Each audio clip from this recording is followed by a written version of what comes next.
हे पहा आता मी कुकरमध्ये ठेवलंय पाणी, याच्यात घेतलंय मीठ टाकून 2 फुलपात्र पाणी ओतलंय आणि 1 फुलपात्र तांदूळ घेते, ते धुवून घेते मी आता. हे पहा पाण्यात आहे ना थोडंसं तेल टाकून घ्यायचं म्हणजे भात अजून मोकळा होतो.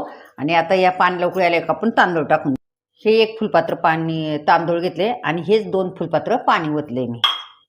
हे पहा पाण्याला आता उकळी आली. मी हे आता तांदूळ 1 फुलपात्र टाकून घेतलं धुतलेलं आणि आता याला फक्त एकदा हलवायचं आणि झाकण लावून द्यायचं. आता हे हलवून घेतल्यात मी.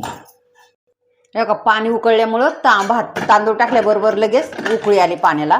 आणि आता हे पहा झाकण लावून घेते मी.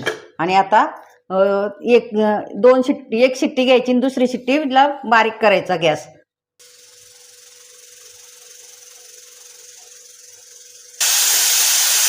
हे पहा आता 1 शिट्टी झाली. आता दुसरी शिट्टी होता याच्या टायमाला बंद करायचं. हे पहा दुसरी पण शिट्टी झाली आता आपली. आणि आता मी गॅस बारीक करून ठेवते 2 मिनिटं.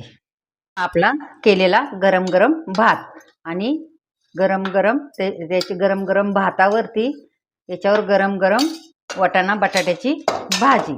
हे पहा आणि हे पहा आता याच्यामध्ये तुम्ही भाकरीबरोबर खाऊ शकता भाजी. भाताबरोबर खातो आणि त्याच्यात तोंडी लावायला शेजारी मेथीची भाजी.